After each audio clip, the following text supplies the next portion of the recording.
विद्यार्थी मित्रांनो, नमस्कार. मी प्राध्यापक कदम अजय.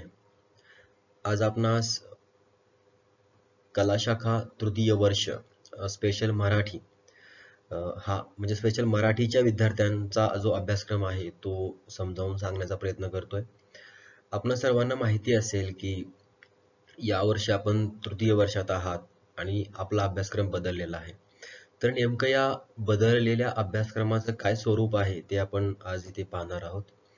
आणि हे अभ्यासक्रमाचं बदलणं हे काही तुम्हाला आता नवीन नाहीये, कारण तुम्ही 2019-20 वर्षात होतात त्यावेळी तो बदलला, 2021 मध्ये होतात त्यावेळी तो बदललेला आहे आणि आता 21-22 या शैक्षणिक वर्षात आहात तर तो बदललेलाच आहे. अ, या अभ्यासक्रमाचं स्वरूप पाहण्यापूर्वी एक विशेष बाब मला तुम्हाला सांगायची आहे ती अशी की 12वी पास झाल्यानंतर तुम्ही एक अत्यंत महत्त्वाचा असा निर्णय घेतला, तो म्हणजे कला शाखेकडे जाणं. आणि मग तुम्ही नवीन विषयांचा अभ्यास करायला सुरुवात केलीत. खरं म्हणजे ते विषय नवीन नव्हते, परंतु थोडंसं विस्तारानं तो अभ्यास होता. एक वर्ष झाल्यानंतर किंवा पहिलं वर्ष झाल्यानंतर पुन्हा दुसरा निर्णय जो तुम्ही अत्यंत महत्त्वाचा घेतला, तो म्हणजे मराठी विषयामध्ये आपल्याला करिअर करायचं आहे किंवा मराठी विषयाचा विस्तृत अभ्यास करून आपल्याला पुढची वाटचाल करायची आहे. अत्यंत महत्त्वाचा असा हा निर्णय होता आणि म्हणून तुम्ही सेकंड इयर आणि आता यावर्षी थर्ड इयर म्हणजे या 2 वर्षांमध्ये मराठीच्या किंवा मराठी भाषेच्या अधिकच्या पेपरचा अभ्यास करत आहात. साहजिक आहे, यावर्षी तुम्ही सर्वजण तृतीय वर्षात आहात, तर मग खास करून स्पेशल मराठी असणाऱ्या विद्यार्थ्यांसाठी किती विषय आहेत किंवा पुणे विद्यापीठाअंतर्गत जे शिक्षक लोक असतात ते कसं म्हणतात, जसं की जनरल मराठी असेल तर ते G3 म्हणतात, स्पेशल मराठीचा पेपर असेल तर ते S3 म्हणतात, परत S4 म्हणतात आणि आता हे SEC हा या वर्षापासून जो नवीन कौशल्यावर आधारित हा जो काही पेपर या वर्षापासून सुरू झालेला आहे तर त्याला SEC म्हणतात. याचा अर्थ की तुम्हाला आता ही विषयांची नावं शॉर्ट फॉर्म मध्ये कसं उच्चारण करतात हे याची कल्पना आहे किंवा हे माहिती झालेलं आहे असं मी गृहीत धरतो आणि आपण आता पुढे जाणार आहोत. त्यापूर्वी आणखीन एक महत्त्वाची बाब तुम्हाला सांगायला आवडेल की हा अभ्यासक्रम फक्त पहिल्या सत्रापुरता मर्यादित आहे. कारण तुम्ही हा व्हिडिओ पाहायला सुरुवात कराल आणि तुमच्या डोक्यात असं येऊ शकतं की आता वर्षभराचा आमच्या समोर अभ्यास इथे दिसणार आहे. नाही, असं मुळीच नाही. कारण आपण पुन्हा एकदा मी हे प्रत्येक व्हिडिओमध्ये रिपीट करतोय की जर आपल्याकडे प्रथम सत्र, द्वितीय सत्र किंवा third semester, fourth semester, fifth semester, six असं सेमिस्टरमध्ये जर आपण विभागलो गेलेलो असू तर एका वेळी आपण एकच काम करू शकतो. जसं की आता आपण या सत्रामध्ये फक्त या सत्रापुरताच अभ्यास करू शकतो. पुढच्या सत्राचं जे काही असेल ते दिवाळीच्या नंतर जे पारंपरिकतेने आपण बोलतो की दिवाळीच्या किंवा दीपावलीच्या अगोदर एक सत्र असतं आणि मग नंतर एक. तर तो नंतरच्या सत्राचा अभ्यासक्रम हा आपण नंतर पाहणार आहोत. तूर्तास आपण प्रथम सत्र, मी तर लिहिलेलं आहे वर गिव्हनली फर्स्ट टर्म, फक्त पहिल्या सत्राचा हा अभ्यासक्रम आहे आणि जो आपण आता समजून घेणार आहोत. G3 अर्थात जनरल मराठी. काय आहे या विषयाचं पहिल्या सत्रातील नाव काय आहे? तर ते नाव असं आहे, भाषिक कौशल्य विकास आणि आधुनिक मराठी साहित्य प्रकार प्रवास वर्णन. किती मार्कांचा हा पेपर असणार आहे? तर 100 मार्कांचा हा पहिल्या सत्रातील पेपर असणार आहे. बरं, यात किती श्रेयांक आहेत? आता श्रेयांक म्हणजे काय हे तुम्ही फार लक्षात घेतलं तर महत्वाचं आहेच आणि नाही घेतलं तरी ते फार म्हणजे असं काही फार मोठी गोष्ट नाहीये. पण हा एक नक्कीच समजू शकतं की जास्त वेटेज किंवा जास्त महत्त्व कोणत्या घटकाला दिलेलं आहे. आता इथे तुम्ही पाहू शकतात की इथे 2 घटक आहेत. घटक पहिला आणि घटक दुसरा. घटक पहिला हा श्रेयांक 1 साठी आहे किंवा त्याला श्रेयांक 1 दिलेला आहे आणि घटक दुसऱ्याला श्रेयांक 2 दिलेले आहेत. याचा अर्थ असा की दुसरा घटक थोडा जास्त मार्कांसाठी म्हणा किंवा जास्त महत्त्वाचा आहे, असं तुम्ही ज्या पद्धतीने समजून घ्याल त्या पद्धतीने ते समजून घ्या. पहिल्या घटकामध्ये मुद्रित माध्यमांसाठी लेखन कौशल्य. आता ही मुद्रित माध्यमं कोणती आहेत, काय हे सगळं विस्तारानं ही सांगण्याची वेळ नक्कीच नाही. पण तुम्हाला माहिती असू शकतं, की आपण प्रिंट मीडिया म्हणतो किंवा इलेक्ट्रॉनिक मीडिया म्हणतो. आता इलेक्ट्रॉनिक मीडिया हे काही मुद्रित माध्यमामध्ये येत नाही, पण प्रिंट मीडिया पुरता विचार आपण इथे करूया. तर त्या माध्यमामध्ये जे लेखन केलं जातं, त्याचं स्वरूप काय असतं, त्याची वैशिष्ट्ये काय आहेत आणि यदाकदाचित आपण जर त्या माध्यमांमध्ये गेलो, तिथे काम करायला लागलो, तर हे सगळं आपल्याला माहिती असायला हवं. असं काहीतरी एक मोठा व्यापक दृष्टिकोन या अभ्यासक्रमाच्या पाठीमागे या अभ्यास मंडळाचे जे काही शिक्षक आहेत किंवा जे प्राध्यापक मंडळी आहेत त्यांनी ठेवलेला असावा किंवा आहेच. तर यामध्ये काय आहे? वृत्तलेख, अग्रलेख, सदरलेखन, परीक्षण आणि या सगळ्यांची स्वरूप आणि वैशिष्ट्ये काय आहेत? नक्कीच हे सगळं या चारही बाबी किंवा या चारही हे चार प्रकारचं हे जे लेखन आहे ते वर्तमानपत्रांशी निगडीत आहे आणि त्यामुळे आपल्याला वर्तमानपत्राचा चेहरा मोहरा पाहावा लागेल. त्याचं स्वरूप समजून घ्यावं लागेल, त्याचं मूल्य समजून घ्यावं लागेल आणि मग नंतरच आपण हे वृत्तलेख, अग्रलेख, सदरलेखन आणि परीक्षण काय आहे हे पाहू शकू किंवा पाहायला हवं.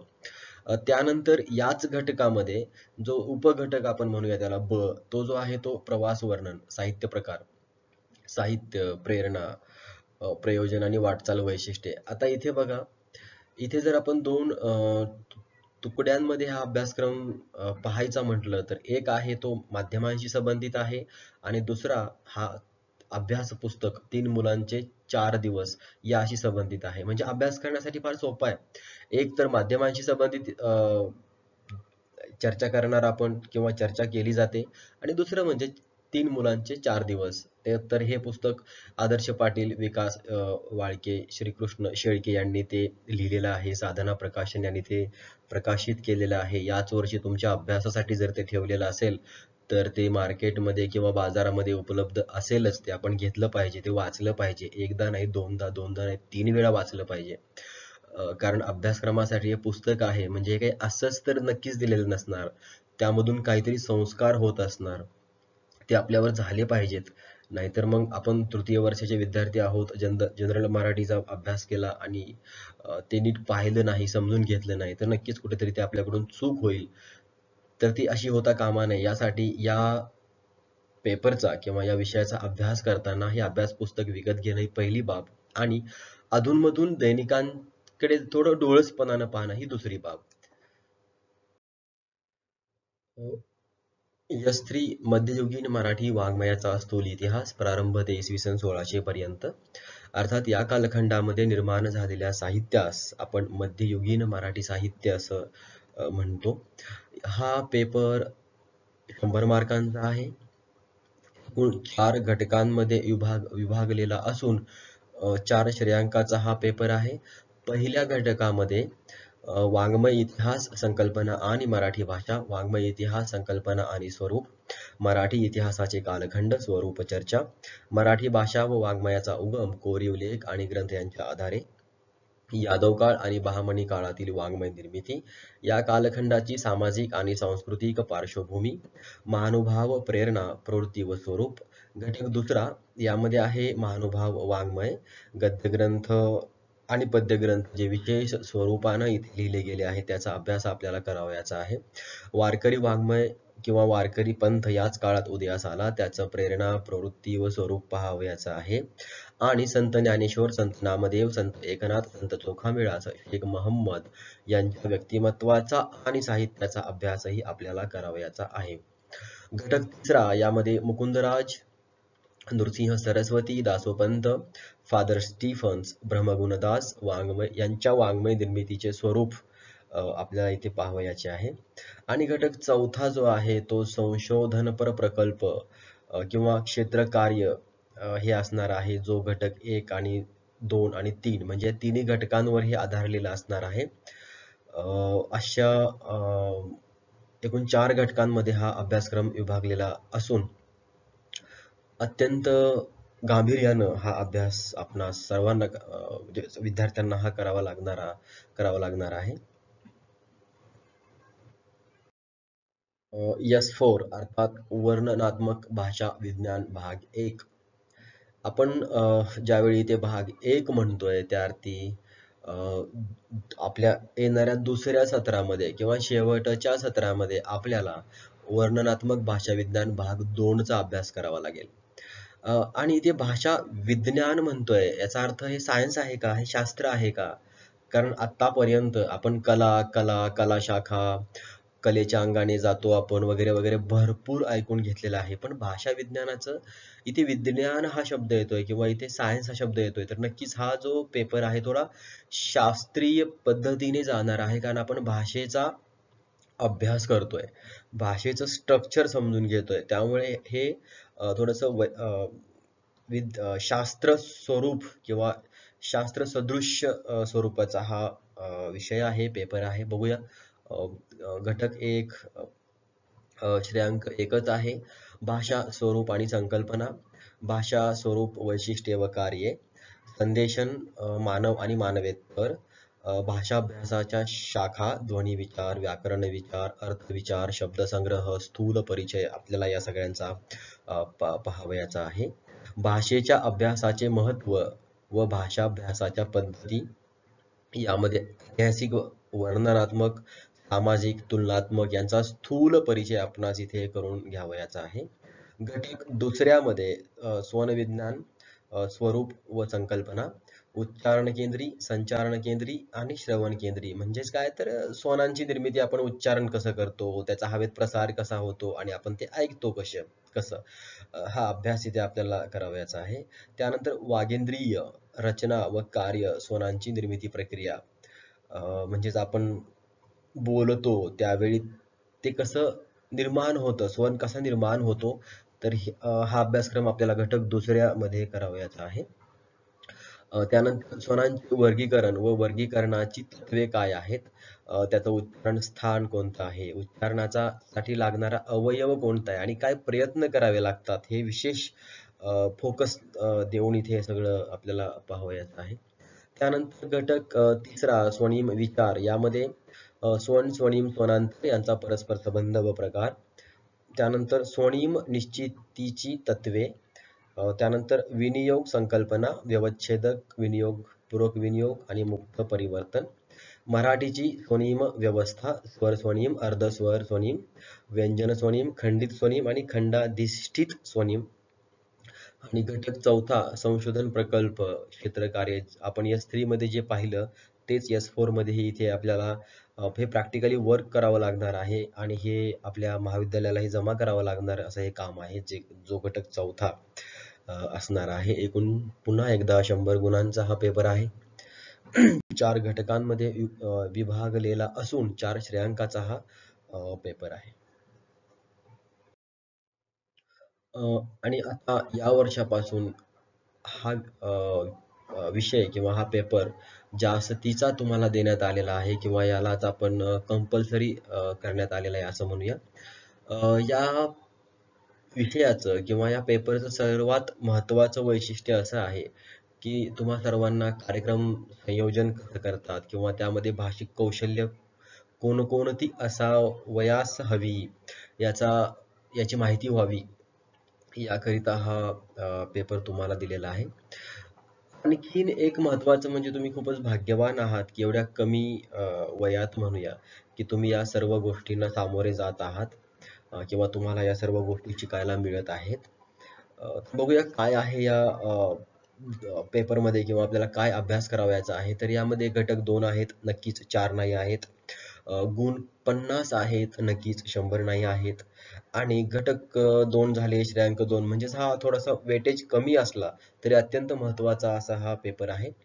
घटक पहिल्यामध्ये आहे कार्यक्रमांचे स्वरूप आणि प्रकार.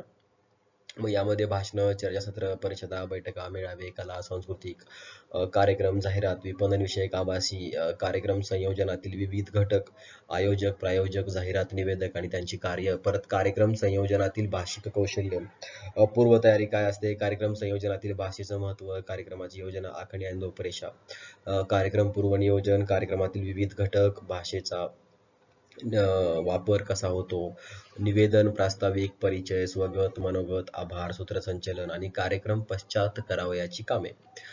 या विषयाबद्दल मी एवढंच सांगेल की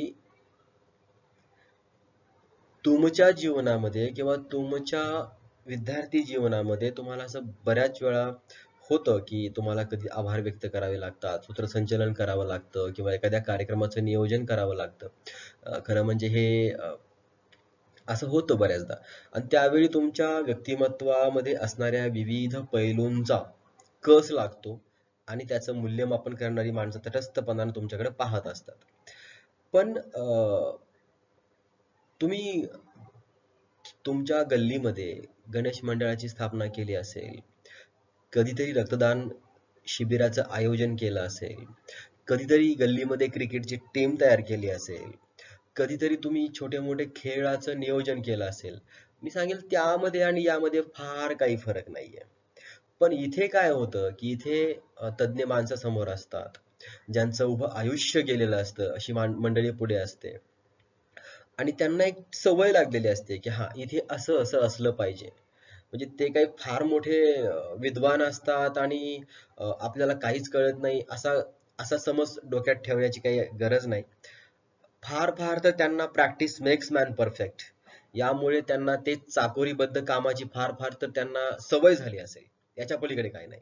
पण एखाद्या कार्यक्रमाचं नियोजन ज्यावेळी आपल्याकडे येतं, उदाहरणार्थ तुम्ही एखाद्या कार्यक्रमात सूत्रसंचालन करायला गेलात, तर हे निश्चित किंवा हे इतकं सत्य आहे, की त्या कार्यक्रमाची सगळी सूत्र तुमच्याकडे असतात. म्हणजेच काय की कुठे कधी काय करायचं, काय नाही करायचं. ठीक आहे, त्या कार्यक्रमाची पत्रिका वेगळाच देणार असेल, तिथे कोण यावं, कोण येऊ नये हे सांगणारे तिसरेच असतील. पण शेवटी तिथे सेकंदा-सेकंदाला सामोरं जायचं असतं, ते तुम्हाला जायचं असतं. आणि हे सगळं प्रॅक्टिकली ह्या गोष्टी व्हायला हव्यात. म्हणजे फक्त या विषयाचा अभ्यासक्रम आहे, आपण तो करतोय कागदावर आणि म्हणून आपल्याला प्रत्यक्ष तिथे कसं तर ते थोडंसं हे प्रॅक्टिकलीच काम आहे. त्यामुळे अ, अत्यंत महत्त्वाचा असा हा पेपर आहे. तुम्ही सिरियसली गंभीरपणाने याकडे घ्या. जीवनामध्ये अशा बऱ्याच वेळा येतात, की अनपेक्षितपणे आपल्याला अशा घटनांना सामोरं जावं लागतं. त्यावेळी आपली चलबिचल होते किंवा आपण घाबरायला लागतो किंवा नाही बुवा मी हे कधी पूर्वी केलं नाहीये वगैरे, वगैरे. तर अत्यंत खेदानं म्हणावंसं वाटतं, की कोविडमुळे तुम्ही सर्वजण आता महाविद्यालयापासून दूर आहात आणि या सगळ्या बाबींना तुम्ही अ, अक्षरशः मुकलेले आहात. नाहीतर एका चांगल्या प्राध्यापकाचं किंवा शिक्षकाचं काम हे असतं, की विद्यार्थ्यांवरती भार जास्तीत जास्त टाकून त्यांच्यातल्या व्यक्तिमत्त्वाचा विकास झाला पाहिजे. आणि त्या दृष्टीने हा विषय किंवा हा पेपर मला अत्यंत महत्त्वाचा वाटतो. तर बघूया कोविड संपेल आणि तुम्ही पुन्हा महाविद्यालयाकडे याल. त्यावेळी कदाचित तुमचे शिक्षक तुम्हाला या सगळ्या गोष्टी करायला सांगतील, प्रॅक्टिकली सांगतील आणि तेच तुमचं खरं शिक्षण असेल. ठीक आहे, आता आपण 4 विषयांचा अभ्यासक्रम पाहिलेला आहे. आता या 4 विषयांच्या प्रश्नपत्रिका कशा स्वरूपाच्या असतील हे पाहूया. इथे एक गोष्ट लक्षात घ्या, 3 विषयांच्या म्हणजेच G3, S3 आणि S4 हे 100-100 मार्कांचे पेपर्स आहेत. त्यामुळे यांच्या प्रश्नपत्रिकेचं स्वरूप हे कदाचित सारखंच असेल, पण हा जो पेपर आहे 50 मार्कांचा, याचं थोडंसं वेगळं असेल. म्हणजेच मी हे सांगतो की लक्षात काय ठेवायचं आहे, तर SEC या पेपरचं स्वरूप, प्रश्नपत्रिकेचं स्वरूप नीट लक्षात ठेवायचं आहे. बाकीच्या 3चं तर कॉमनच असेल, सर्वसामान्यच असेल. हे तुम्हाला स्पष्टपणानं दिसेलच असं काही नाही, पण तुम्ही ते समजून घेऊ शकतात कारण की आता तुम्ही भरपूर G2 चा म्हणजे SY चाही अभ्यासक्रम तुम्ही असाच पाहिलेला आहे. आता तुम्ही अ, अ, TY चा अभ्यासक्रम पाहत असाल, त्यामुळे स्वरूप किंवा हे जे PDF स्वरूपात असणारी ही जी इमेज किंवा हे चित्र आहे, हे तुम्हाला नीटपणाने समजू शकतं असं मी गृहीत धरतो. इथे बघा G3 च्या प्रश्नपत्रिकेचं स्वरूप आपण पाहतोय. विषयाचं नाव पुन्हा एकदा भाषिक कौशल्य विकास आणि आधुनिक मराठी साहित्य प्रकार प्रवास वर्णन. प्रश्नपत्रिका 3 तासांची असणार आहे. प्रश्न 70 मार्कांसाठी विचारले जातील. त्याचं आयोजन विद्यापीठ करणार आहे. 100 मार्कांपैकी 30 मार्क्स राहतात. त्याचं आयोजन महाविद्यालयाच्या पातळीवर तुमच्या विषयाचे शिक्षक करतील. अर्थात महाविद्यालयाकडे 30 मार्क्स आणि विद्यापीठ तुम्हाला 70 मार्कांची परीक्षा घेऊन त्याचे गुणदान देणार आहे.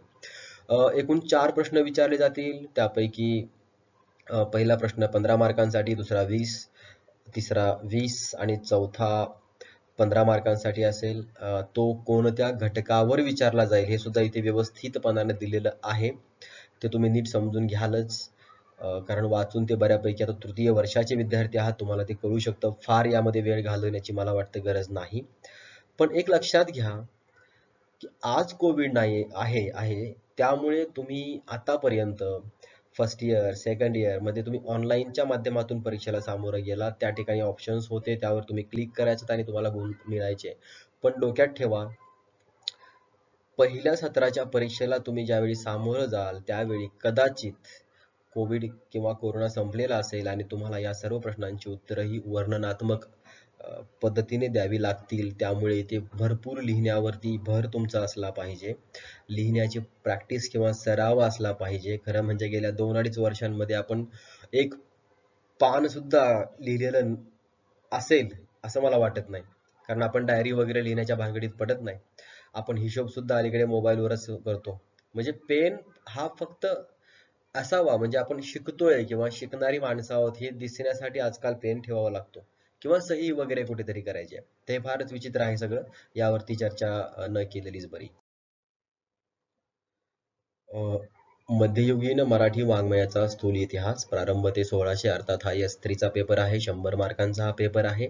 अगदी त्याचप्रमाणे 70, 30 आणि यानी की 70+30, 30 मार्क्स, 30 मार्क्स हे महाविद्यालयाच्या वतीनं देण्यात येतील. त्यानंतर 70 मार्कांचा विद्यापीठाकडून ती परीक्षा घेतली जाईल. आणि त्या घटकांकडे नीट लक्ष द्या. 30 मार्कांची परीक्षा जर घेतली, 30 मार्क जर महाविद्यालयाकडे आहे तर महाविद्यालय तुमची परीक्षा आयोजित करणार. ती परीक्षा घटक 1, 2 आणि 3 वर असेल. संशोधन प्रकल्प तुम्हाला सादर करावा लागेल, की एखाद्या किंवा क्षेत्रात कार्याला भेट द्यावी लागेल तर ते सुद्धा 1, 2, 3 वर असणार. इथे हे नीट समजून घेण्याची तुमची गरज आहे. किंवा इथे लिहिलेलं आहे की अंतर्गत मूल्यमापनाचे नियोजन महाविद्यालयाने करावे. विद्यार्थ्यांचे अंतर्गत मूल्यमापन विषयक लेखन तपशील विद्यापीठाच्या निर्देशानुसार विहित कालावधीपर्यंत महाविद्यालयाकडे जमा असणे आवश्यक आहे. विद्यापीठाच्या निर्देशानुसार विहित मुदतीत गुण विद्यापीठाकडे पाठवावे. आणि हा S4चा पेपर आहे. विषयाचं नाव आहे वर्णनात्मक भाषा विज्ञान भाग 1. नक्कीच 100 मार्क्स, 70+30. परत एकदा 30 मार्कांचं महाविद्यालयाकडून मूल्यमापन होईल, किंवा सॉरी गुणदान होईल, आणि 70 मार्क्स विद्यापीठाकडून तुम्हाला देण्यात येतील. घटकांवरच विचारलं जातं. जे घटक आहेत अभ्यासक्रमाचे त्याला सोडून विचारलं जात नाही. एकूण 4 प्रश्न आहेत. पहिला 10, 20, 20 आणि चौथा 20 मार्कांचा आहे. हे नीट तुम्ही समजून घ्यालच. SEC अर्थात स्किल एन्हान्समेंट कोर्स जो कंपल्सरी करण्यात आलेला आहे. विषयाचं नाव आहे कार्यक्रम संयोजनातील भाषिक कौशल्ये भाग 1. अर्थात शेवटच्या सत्रामध्ये आपण तो भाग दुसराही पाहणार आहोत, ज्याचं नाव आहे कार्यक्रम संयोजनातील भाषिक कौशल्य भाग 2. ओके, इथे बघा, इथे अत्यंत महत्त्वाचा बदल आहे, तो म्हणजे विद्यापीठ सत्र परीक्षा 25 मार्कांची असेल आणि अंतर्गत मूल्यमापन म्हणजेच महाविद्यालयाच्या वतीनं केलं जाणारं मूल्यमापन 25 मार्कांचं असेल. एकूण गुण 50 असतील, 100 नाही. हे विशेष. म्हणजे या विषयाचं महत्त्व कमी आहे का, तर मी म्हणेन नक्कीच नाही. पण कौशल्यावर आधारित अभ्यासक्रम असावयास हवा, हे जे अलीकडे नवीन नाही तर ही जुनी असेल, पण आपल्याकडे जी काही नवीन विचार सरणी विकसित होत आहे त्याचं हे इम्प्लिमेंटेशन आहे असं मी म्हणेल. आणि या पेपरकडे तुम्ही काळजीपूर्वक बघाल. प्रॅक्टिकली जिथे जिथे संधी मिळेल त्या त्या ठिकाणी तुम्ही हे काम कराल, किंवा करायलाच पाहिजे. म्हणजे भिका मागणी नाही की मला तुम्ही अँकरिंग देता का, मला आभार व्यक्त करू देता, काही गरज नाहीये. निरीक्षण केलं तरी पुरेसं आहे. परंतु प्रॅक्टिकली आपण या विषयाला सामोरं गेलं पाहिजे, मी एवढंच सांगेल. आणि आता आपण शेवटच्या स्लाइडवरती आहोत. इथे हे नटसम्राट नाना पाटेकर याचे चित्र देण्याचं कारण म्हणजे आपण काही कोणाची पब्लिसिटी किंवा जाहिरात करत नाही आहोत, तर हे वाक्य खूप महत्वाचं आहे. प्रतिष्ठा म्हणजे एक भाकड ओझं, कधी योग्यता नसताना मिळते, कधी चूक नसताना निघून जाते. प्रतिष्ठा आणि चारित्र्य या दोन भिन्न गोष्टी आहेत. प्रतिष्ठा इतरांच्या मनात असते, तर चारित्र्य हे आपल्याला स्वतःला माहित असते की आपण नक्की कोण आहोत. आणि प्रतिष्ठेचं हे जे भाकड ओझं म्हणतोय ना, त्याचं कारण काय आहे, की ते कधी तुमची लायकी नसताना तुम्हाला खूप सारी मिळते आणि तुमच्याकडे भरपूर सारे क्वालिटी किंवा गुणवत्ता असताना ती आधी हिसकावून निघून जाते, असंही बऱ्याचदा होतं. इथे सांगण्याचं तात्पर्य फक्त एवढंच आहे, की नटसम्राट ही अत्यंत चांगली कलाकृती मराठीमध्ये अस्तित्वात आहे, जी तुम्ही वाचली पाहिजे आणि नटसम्राट हा एक चांगला चित्रपट तयार झालेला आहे, हा तुम्ही पाहावा. हे एवढं मी इथे सांगेल आणि आता शेवटी तृतीय वर्षाचा अभ्यासक्रम मी तुम्हाला समजावून सांगण्याचा प्रयत्न केलेला आहे. यामध्ये नक्कीच काही चुका असतील तर तुम्ही मला इथे 9421989820 वरती सांगावं, कळवावं. नेक्स्ट दुसऱ्या वेळी आपण त्यामध्ये नक्कीच बदल करूया. अ, आणि तुम्ही आता शेवटपर्यंत हा व्हिडिओ पाहिला असेल असं मी गृहीत धरतो आणि तुम्हा सर्वांना धन्यवाद देतो. थँक्यू. परीक्षेसाठी, अभ्यासासाठी, पदवीच्या या शेवटच्या वर्षात आहात. पुढीलच्या शिक्षणासाठी आणि जीवनासाठी अगदी भरभरून शुभेच्छा. थँक्यू.